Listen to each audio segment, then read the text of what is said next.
I have one simple message for New Zealanders today as we head into the next 4 weeks. Stay at home.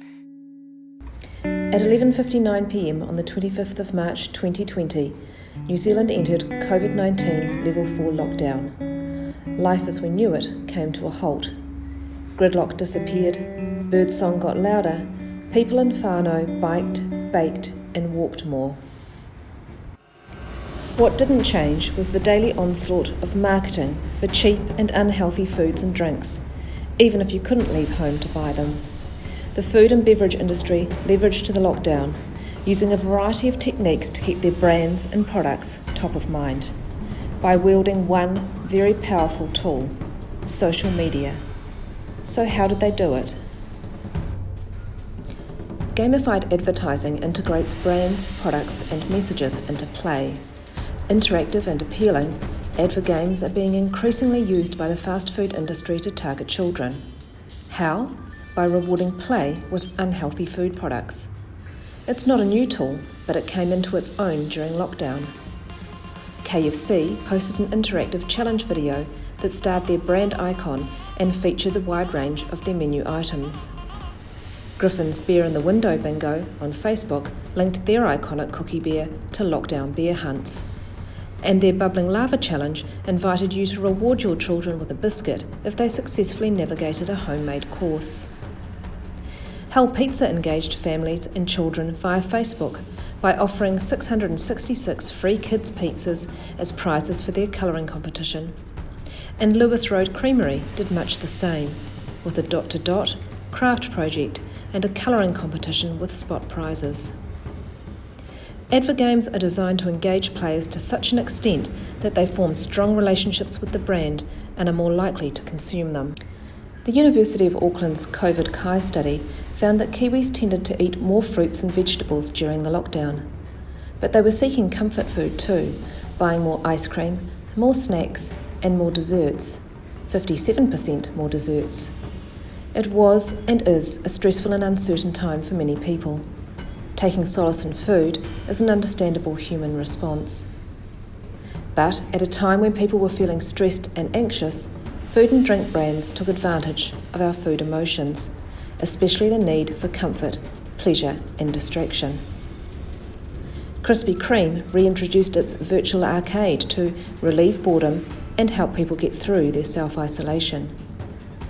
Arnott's called on users needing an isolation activity to test their knowledge of Arnott's biscuits by identifying 3 of their biscuit shapes. McDonald's incentivised people to write a poem about how much they missed the fast food. And Burger King posted a smorgasbord of menu items that you might like to self-isolate with. Companies also rewarded those who engaged with their brand. Pizza Hut combined social and mainstream media, offering a $20 voucher to those who spotted their video entry to the project's isolation games on the Pizza Hut Facebook page.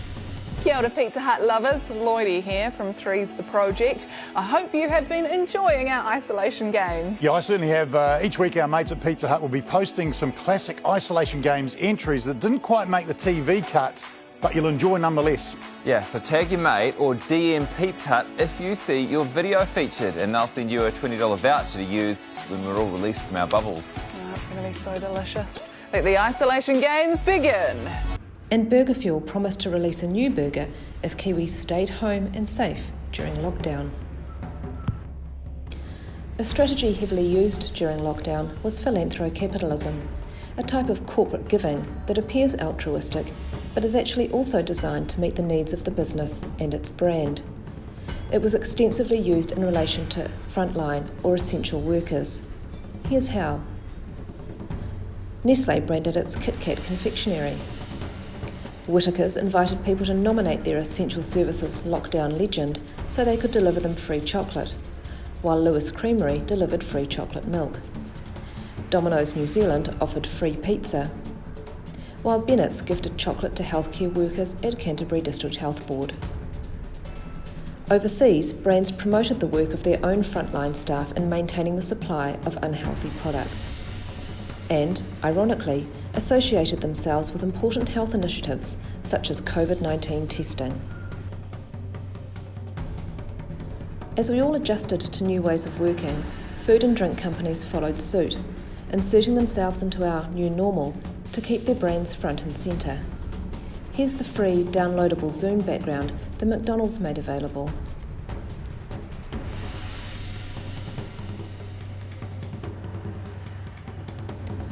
While New Zealanders made big changes to protect their health during the lockdown, the pervasive marketing of unhealthy food and drink continued.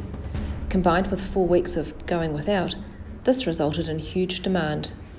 As drive-thrus and restaurants reopened, the queues grew.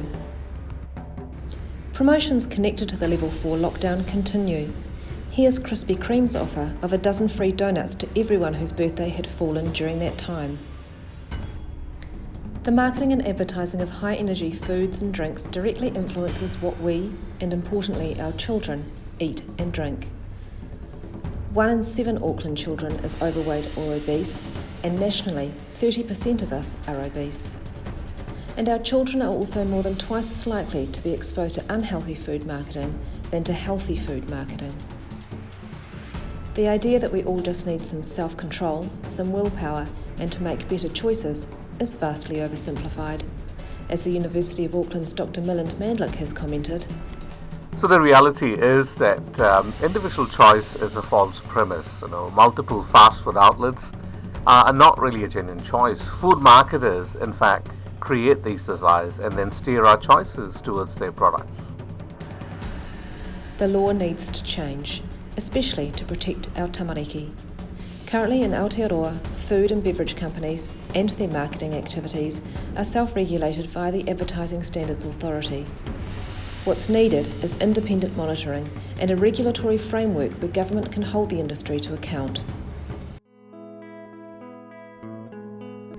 Be part of the conversation around marketing and advertising. Be vocal about advertising and marketing techniques you think are inappropriate. Healthy Auckland Together can help with complaints to the Advertising Standards Authority. Talk to your whānau and wider community about the changes you'd like to see locally.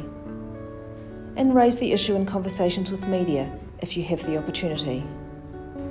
If you spot an ad you think is inappropriate, send it through. Healthy Auckland Together at adhb.govt.nz. Let's work together to normalise healthy food for our tamariki and for all Aucklanders.